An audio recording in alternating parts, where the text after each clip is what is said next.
Welcome to the Robo Show. I'm your host, Chad Robichaux. With today we have one of my favorite people to have on because I love being on his show. We have Chad Prather of the Chad Prather Show with the Blaze on, and if you're a Chad Prather fan, you got a special treat today. If you're listening, you can't see this, but if you're watching, he is in his truck. And if you guys know anything about Chad Prather, that's where he got started, was in his truck. And so, where's Willie? Willie's in the backyard. All right. Well, hey, great to be with you, Chad. You too, brother. Thanks for having me on, man. Congratulations, by the way, on the success of the documentary. You guys are tearing it up, dude. I'm excited to see what all that thing does. Yeah, I think in the first week it had Michael, our producer's on listening. I think we had like 15,000 watches, like full watches in the first week. And, people are watching it. And, got shows like this show. You talked about your show. I don't even know how many hundreds of thousands of people listen to your show. This show, we have about 150,000 downloads a week. So we have good platforms to get people to learn about it. And if you haven't seen it yet, the documentary he's talking about is our Mighty Oaks documentary, Never Fight Alone. You can watch it. I'm going to plug it now. IamSecond.com. IamSecond.com/Never Fight Alone. Check it out. It's really about the work that we do at Mighty Oaks and how to help our veterans move forward. I love it, dude. It's great. You guys did a fantastic job on it. Yeah, we I Am Second, just incredible company to work with.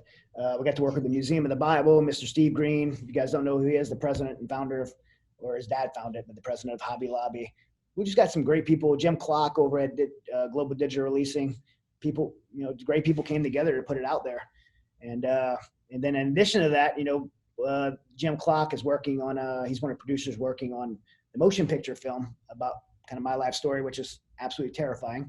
But yeah, so they could be doing that. So that's going to be the next wave to really get out the word of what we're doing. That's awesome, man. Congrats. Yeah. Well, hey, what I want to have you on the show about today was lots of stuff you and I could talk about, but you talk about every day, you talk about topics and, what's the current political thing of the day. And I don't think we get to talk about you a lot. It makes, Chad Prather kind of tick and I've got to know you for a little while now and we joked about, you starting in your truck, but really you started in your truck and you just, I'm sure you were successful before. You just seemed like a successful dude, but like you watched you move from your truck to having a YouTube channel to being on the Blaze and, reaching millions of people with comedy because you're funny. But taking that comedy and that platform of comedy and talking about some very important things in our country and our world and really bringing things to light. And then, now you're going from that to taking that platform and running for governor of Texas. And, because you're so passionate, you're such a patriot, so passionate about issues in our country. So, of all those things, like what drives you, what motivates you, what makes you tick to be able to have the passion to do these things? Well, you and I have talked about it a little bit. I've got a book coming out first week in September. The name of the book is Am I Crazy? And people can pre-order it now. The answer to that is yes, I must be crazy. You got to be crazy to deal with this world, right? The world's gone crazy. And one of the things that I'm kind of harping on right now is this theorem, if you will, that politics, it runs downstream from culture. And culture runs downstream from religion. So what you're worshiping is always going to determine your culture, and your culture is always going to determine the direction of the politics. So I've always been, a God-first guy, a guy of conviction, and how that influences culture. So for me, everything's always been about how, what culture looks like, what trends there are, what's 25 years down the road going to look like. So the next evolution for me was to get into, to look at this political realm. And so I've always been interested in, politics. I've always been a political commentator, a political humorist. When I got started, I was actually doing television and radio, and I had this wild idea while I was sitting in traffic one day to put my camera phone on the dashboard of the truck and just kind of use it as a therapy session and start talking. Having no idea of the level of viewership and virality that was going to take on. And, that was been 6 years ago now, and it's just took on a life of its own.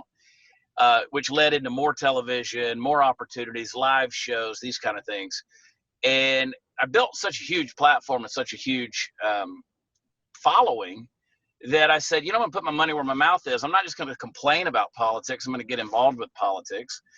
And because at some point in time, somebody's got to agitate the waters, right? The Bible story about, the angel would come down and agitate the waters, and the folks who were, sick, they would, come down and get in the healing waters. At some point in time, I want to be that guy that sort of agitates the waters and says, hey, we got to do something about this. There's some things that are wrong that can be righted. And so I've been involved with that. You used a great word, Chad, when you said passion, because for me, everything in life starts with your vision. Like, where do you want to be? Seeing beyond your boundaries, seeing beyond your horizons, getting a vision for the future. And if you're sitting in a room right there, you don't know, there might be some major wreck outside, but you don't know it because your vision's limited, right? And I've always encouraged people, see beyond your boundaries, because when you do that, it always leads to passion. And I think that passion, that thing that gets you up in the morning, is when you're so inspired by what you saw that it drives you. And, I say vision leads to passion, passion leads to discipline, because you want to make sure that you're doing the right things to get the vision accomplished. And then you got risk, right? Vision comes down to risk. You got to pull that trigger and in order to spend your life in order to accomplish the vision. So for me, I'm one of those guys who's built his life around that vision, passion, discipline, and risk. And I don't like the direction culture takes. I don't like the direction that we've gotten so far away from,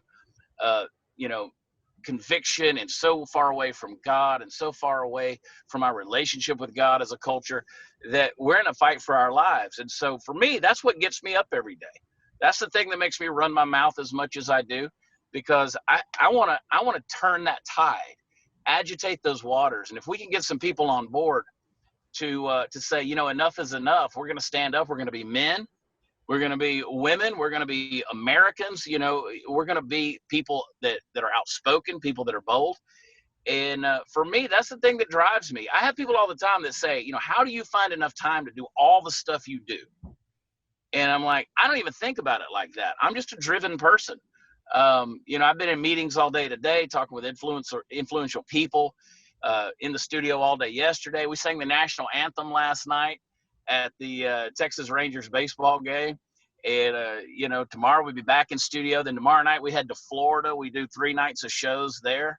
And so it's just a never ending thing. But man, I guess I love the chaos. I feel you. Like I try to take a day off sometimes. And people are like, hey, you need a day off. You should take a day off. I'm like, a day off drives me insane. Like I need to be in the midst of chaos to feel like I'm highly functional. I can't do one thing well at all. Right. But I can do 1,000 things pretty good, like at one time. And I'm kind of wired that way too. I mean, I say that all the time. It's like I'm the master of mediocrity. I can't do any one thing great, but I can do it. If I put a lot of things together, I'm fantastic. Well, I mean, you're in the middle of running for governor of Texas, and you're still out doing comedy tours. Yeah. Well, it's funny, and I catch a lot of heat for that. I catch a lot of judgment. People are like, "Oh, when are you going to stop telling jokes and get serious about this?" And it's like, it's like the book of Ecclesiastes says, there's a time for everything. There's a time to laugh. There's a time to cry. And so for me, I can't just stop doing what I do as a career. You wouldn't tell a guy who is a lawyer to stop practicing law because he's running for office now. But it's like, well, when are you going to get serious? I hope I never get serious. People ask me all the time, running for governor, is this a gimmick to you? Or is this a publicity stunt? I was asked that today at lunch, is this a publicity stunt?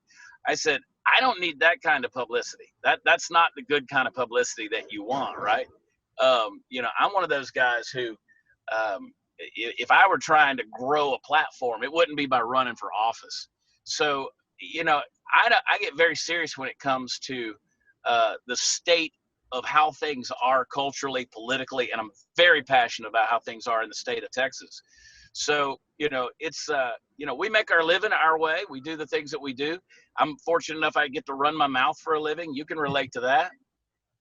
You know, unlike you, I don't have to pummel some guy's head on the ground, or I didn't have to get deployed 8 times or whatever.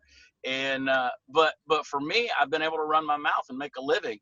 And it's I hope that we can bring some real life back into politics, you know, Yeah. some levity back into it. We say these are real people that are being affected by this stuff. And you know, most people they don't even know how to read one of these lawyer-esque, attorney written bills that our state's, you know, proposing and passing. At what point in time does common sense get back into what we're talking about? Well, You I know, when mean, it comes to when it comes to politics, I almost think that it should be like jury duty. Like you have your period of time where you serve your community, or you have a certain role that you play. I'm not saying you got to run for state office or federal office, but you do something. And I think that's the way the founding fathers wanted it to be, that average men and women could be involved in this process and affect positive change, and then look back on it and say, I did that. And we've gotten away from that. the founding fathers never intended for career politicians. Not at all. And Not at all. I personally believe that one of the greatest tragedies to our country is career politicians. And you know, term limits in Congress would solve 99% of the problems that we have in our country, because it would really hamstring the lobbyists and you know, people getting political favors and you know, paying, you know, getting paid for things, and pay for play, that, you know, quid pro quo. Quid pro quo. That's a hard one. I mean, it would just cut out a lot of that stuff, because people wouldn't be, you know, making a living in DC and trading things for votes and for financial, you know, financially funding campaigns. And so, I think, you know, comedians, talk show hosts, electricians, everyone should be who's in public office. You're right. These bills and stuff like that, they've gotten ridiculous to the point to where, you know, and people may not know, the people who are voting on these bills aren't reading them. Not only are you not reading them, they're not reading them, because they can't be read. They're written in a way that can't be read. They're too big, and stuff gets squeezed inside of them, and they barter to get things passed inside of these bills. I mean, hundreds of pages for one thing, something that could be written in 3 sentences. Yeah. This episode of the Robo Show is brought to you by iron-neck.com. Iron Neck is the world's #1 neck strengthening device. You guys don't know, in 2006, I was in Afghanistan and broke my neck. And if you want to read about that story, a crazy story of how I broke my neck, it's in my book, And Unfair Advantage. You can go and check it out. But coming back from Afghanistan, after that's when I had all my big MMA fights, and my neck, and the VA wanted to do fusion, and I refused to do fusion, and I just opted to just strengthen my neck, keep my neck strong. So since, man, all these years fighting through all my fights in MMA and jiu-jitsu, I've always been very important that I keep the muscles of my neck strong, because the bones in my neck are broken off, and so I don't have that stability. And so neck strengthening has always been a very important thing to me. I've always just improvised ways to do it, using body weight, using different kind of improvised things that I'd make up. But now I don't have to do that anymore, because I have an Iron Neck device, which helps me to not only strengthen my neck, but do it in a safe way. The way the device works is that, you know, it's on a rotator, so as you move your neck, the point of where the tension is actually moves around your head, and so super effective and safe way to strengthen your neck. And whether you have a neck injury or not, I think in sports or just in life, it's really important to have a good, strong neck. If your neck's strong, your hips are strong, your body's going to be strong. And so check it out, iron-neck.com. If you enter promo code Robichaux, Robichaux, my last name, you'll get 10% off. And I'm really doing this because I love it myself, and I want everybody out there, especially those with bad necks, to be able to take care of themselves. And so I really thought it was a great product to push out and partner with. And these guys are pretty awesome. They're a Texas-based company, iron-neck.com. And I know guys that have worked for senators. They've worked in D.C., and that's their job, is to read these bills and interpret them, right? And I've had several of them who've told me, they said, well, you go to read a bill, you don't read it from forward to back. You read it back to forward, because the back is where all the good stuff is. The back is where they hide all these things, anticipating people not to get that far into it. Right. So you got to go from the back. That in and of itself ought to tell you how deceptive the whole thing is. It's so crooked. You know, you brought up a good point. I just had a meeting earlier today with a guy who sits on a commission for term limits. And so I'm wholeheartedly in agreement with that. George Washington was a land surveyor. Yeah, we know he was a general, and you know, he was a reluctant leader in many ways. He was a land surveyor. And then when he was done being president, which they wanted to put him in for a third term, he said absolutely not. He went back home to Mount Vernon, and he focused on his hobby, which was making whiskey. This is a guy I can relate to, man. I love this. You know, what they forget is guys like at the end of the Revolutionary War, when America was just starting, we talk about founding fathers. Alexander Hamilton was 26 years old. Aaron Burr was 19 years old. Most of these guys, the old guys, were 33 and 34, right? So we think that these are some elderly, you know, Benjamin Franklin with his little glasses. These weren't the guys that made America what it is today. These were very forward-thinking young men who had a life, but they were willing to put their life on the line in order to make this thing, this idea that we call America, great. That's a great book. The American Story, David and Tim Barton wrote this book. David and Tim Barton. Yeah. Like, there's so many lies that are being told by to the American people right now about the history of this country. And it's not by accident. It's very deliberate. We're being lied to about the history of our country. And for the one intention to divide the American people so that they could, when I say they, those who are lying to us, those who are trying to divide us, are doing it so they can be in power and maintain power. And what I've always loved and appreciated about David Barton, and you and I both are friends with him, is he never gives, he has a lot of strong opinions like you and I do, but when he writes and when he speaks, he never gives his opinions in theory. He always bases it on history and fact. And he basically goes through and tells the stories of these people you're talking about, goes through his book and tells the true story of the American history. Not just the good, but the good and the bad, and the journey that America has been on to be this nation we are right now. A free nation, free for everyone. I mean, free for gay people, free for black people, free for white people, free for transgenders and whatever they call, all these crazy LGBTQ, like the 50 different whatever, like free for all of them. I mean, one of the things that just drove me nuts is when they started hanging, and I could care less who you sleep with. I'm not speaking bad against gay people, but what I don't like is when our country starts hanging a flag of the gay pride flag or any flag on side of the U.S. embassies. And the reason I hate that is not because I hate the gay flag, the gay pride flag. That's not the reason. The reason I hate that is because there's already a flag that flies over that building that represents equality for all and does not discriminate against anyone. And that's the American flag. And basically when you put another flag on there to show equality for someone, it's saying that flag, that American flag, doesn't represent equality. And it does. That flag is a flag that American flag, the red, white, and blue, represents freedom for every race, every culture, every creed that wants to be here in America. And that's what the founding fathers wanted. And that's what that flag represents. But we're disrespecting it, and we're not understanding, appreciating what we have here. Yeah, whenever you fly a pride flag or any other flag that represents something with the American flag, you're saying that American flag represents something that's lacking. Right. And it doesn't. The American flag is all encompassing. It's all unifying. It's all freeing. It's all liberating. It's all equitable. It's all of these things. And to fly something else, that's saying, well, we have to add to it, right? It's almost like you take your Bible and say, well, we need to write another book because there were some things that need to be added to it.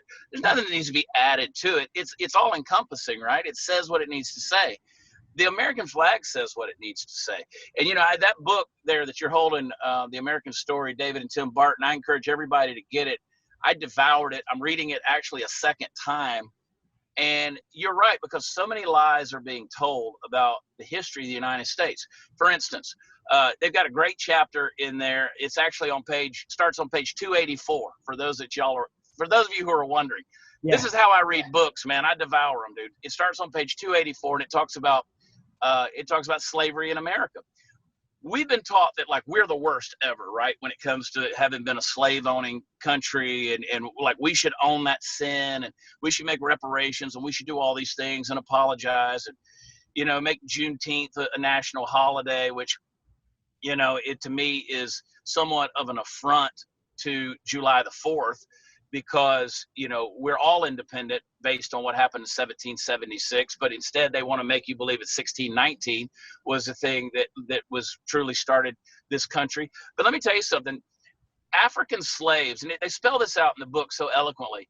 African slaves, there was 12.3 million African slaves, right? That's a lot. 12.3 million between 1501 and 1875. Now you would think, oh, well, America must have had a lot of slaves. Well, 44% of those were in Portuguese holdings. Then there was the Dutch, there was the English, there was the Spanish, there were all these different ones. America only had 2.3% of that number. The 2.3% means we had 300,000 slaves in America between 1501 and 1875, right? Of the 12.3, we had 300,000, which is, again, one is too many. Don't get me wrong. It's a desperate evil, which we condemn wholeheartedly. But this is something that has been the plight of all humans throughout all of time. And we're not teaching that. We're not teaching that Anthony Johnson, who was the indentured servant who got here in 1619, was a black man. He worked off his indentured servanthood. He owned 250 acres, became a very prosperous businessman. He worked to bring over indentured people himself in order for them to work to get their freedom. And he had one black indentured servant, took him to court, and in 1654, the court ruled that he could own him forever. So a black man sued to own another black man. That was the first case of slavery in America. And so when you think of that, that's not a history that's being told. And so all of these things that get twisted about the greatest country we're the least racist country in the world. There's still slavery in Africa, right? The same people same people that sold those 12 million slaves are still selling them today. And still doing it. And it's a trap. I hate slavery. I hate racism. And hate human trafficking. It's all one and the same. But it's happening right now, and no one's talking about it. So if we want to talk about racism and slavery, we should be talking about what's happening right now. That's exactly right. Know your history, grow from it. History has its ugly scars. But even our founding fathers, Thomas Jefferson, when he wrote the Declaration of Independence, included a paragraph talking about how King George and his evils against humanity in the form of slavery needed to be abolished. And of course, in order for it to get passed and signed, they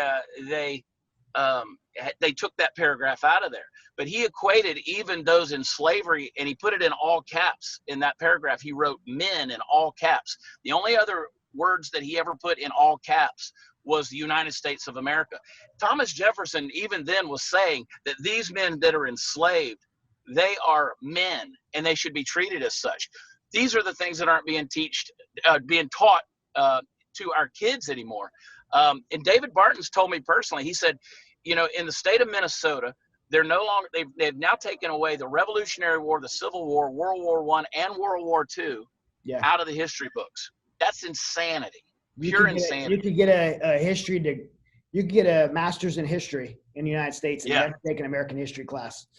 That's exactly right. It's terrible. And I mean, you don't learn to appreciate where you live. That's when why are they flying a gay pride flag next to American flag? Because they don't understand that this is the most freest, greatest country in the world. Yeah. I've been to countries where they take gay people and they throw them off the roofs of buildings, stick them with wood chippers. That doesn't happen in America. You could be, in America, you could be whoever you want to be. Even as a Christian, I'm a Christian, and people would say I'm bigoted because I'm a Christian without knowing me. Yeah. I have no problem with it. And my Christian friends may not agree with me on this, but to me as an American and as a Christian, I have no problem with, if you want to be with who you want to be with, you want to marry who you want to marry, just don't push it on me. It doesn't belong in our church. As a Christian, doesn't belong in our church, but God gives you the freedom for free will. America gives you the freedom for free will. This is the one country that you could do that. And, Yeah. you know, And that's the thing. Don't politicize it. Your beliefs, your persuasion. You know, my thing is we've politicized idiocy to a point where we have taken ideologies, politicized them, and made, if you don't say all the right things, you get canceled. You get accused of bigotry, and all of these different things. What I say is, I don't care. It doesn't matter to me what your gender is. Doesn't matter your race. Doesn't matter your persuasion, your orientation. That's fine. But whenever you start to politicize that and cram it down somebody's throat, then we have a problem, because I have a personal relationship with God. You have a personal relationship with God. Other people, that's their business to have a, quote, personal relationship with God. We speak truth to the community of faith and to the world at large. But at the end of the day, I don't stand before God with anyone else, right? It's me and God, and I'm not going to stand there with anybody else judging them. So why am I going to judge them now? I'm going to fight for your equality. I'm going to fight for your rights, but I'm also going to fight for you to know the history and the things, where you come from and why that matters and how great America is. So that's, you know, that in and of itself, that's my passion. Because again, you know, religion leads to culture, culture leads to politics. And those are the kind of things we've got to see, man. You know, our political system's so far out of reach. I say this all the time. I have for years. If we want peace, you have to have order. To have order, you got to have the right government, right? That's why your car can drive down the street, not shake apart. You can drive it in peace because it works in order, right? Because some architect out there way smarter than me governed how it was going to be put together. And so I can drive that thing down the street without it shaking loose. That's why Jesus was called the Prince of Peace. That's a government title.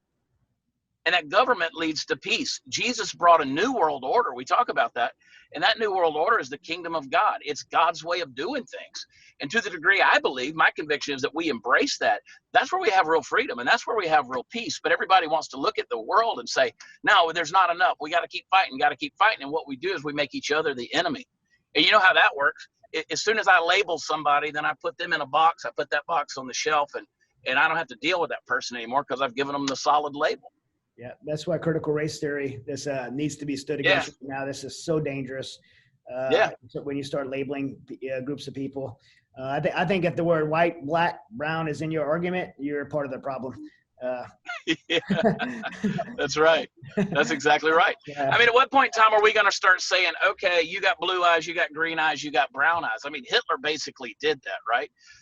He wanted to eradicate a whole race of people because they weren't Aryan. They weren't blonde-haired, blue-eyed people. You know, then what do? You put on contact lenses that are a different color than you're given eye color. Now you're appropriating a certain eye color. Look, man, blood doesn't care what color container it comes in, right? And we all notice skin color, we do, but I can judge characteristics without making a judgment of character. You know, I can tell if you've been out in the sun. You're like, dang, Robo, you got some sun, man. You've been at the pool for Father's Day. You look great. You look alive. You look refreshed. Of course, we notice those things. Those are circumstantial. I can make judgments about characteristics without making judge of character, and that's where we've gotten it confused. Yeah, we love each other for our differences, and yeah, for our differences. That's why, you know what though. That's why, Chad, it's so much easier being in the Marine because everybody, Marine Corps, everybody's green. You have your dark green, you have your light green, but everybody's green. Yeah. You know. Yeah. But but apply that to critical race theory, or apply critical race theory to the military. So now you're a guy that's got to tell a soldier, you got to charge that machine gun nest. But now you got to go, well, wait, is it a black guy or is it a white guy? Because if I send the black guy, I must be prejudiced. Right. And if I send the white guy, then I'm overthinking it, so I must be racist. So, you know, it's a no-win situation. I'm having guys they're reaching out to me right now. Hey, I was just forced to go through this critical race theory class, and then I have officers that are, you know, have reached out to me and said, I was forced to give this critical race theory class. So dangerous. Right. Like, I mean, look, I served in the military for a long time. Everybody's saying that military is racist, and there's no racism that exists in the military. If it pops up, it gets squashed immediately because there's no place for it. There's no place for it. I mean, it has to be camaraderie, and it has to be the ability to depend on each other's with your lives. And so racism just can't exist there. And when it does, like I said, if there's some bonehead that brings up some kind of, they get squashed right away. Not by just the leadership, but by their peers. And so this notion, this racism in the military, it's baloney. It's just not true. Or how's a president say it? Malarkey. Malarkey. He says some other things behind closed doors, but malarkey. yeah, exactly. It's just not true. I mean, the military is one place that's a good example of how people work together, regardless of what color their skin is, where they come from, who they want to sleep with.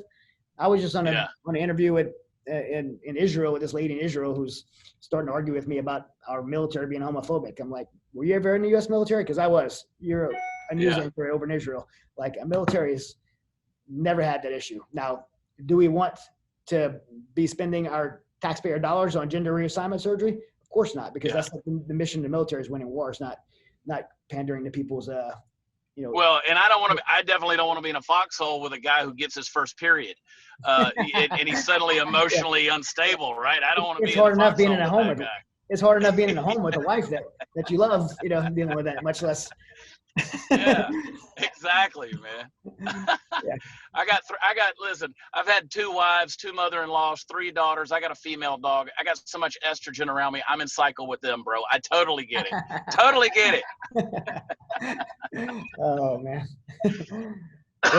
We could talk about this forever, but kind of out of time. But I want people to be able to, I think everybody who's listening knows who you are. But for those who don't, you want to point them to where they can find you?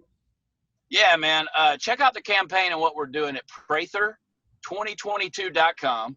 And then, of course, they can find me, all the stuff I'm doing traveling around the country. And we sell T-shirts and apparel. WatchChad.com. A lot of fun stuff. We make a lot of funny political statements with our T-shirts. And people have a good time with them. Our Father's Day special was I'm just a father doing his best to not raise liberals. And that was a big hit over the Father's Day weekend, which, by the way, I didn't text you, but happy Father's Day. Hope it was a great one, brother. Oh, thanks. Same to you, bro. Same to you. Hey, and if you got to go, if you're listening, you got to go see Chad live stand up. It is me and my wife got to go see him in I think in Phoenix. It's such a great show. Super entertaining, man. Funny, and just right on politically.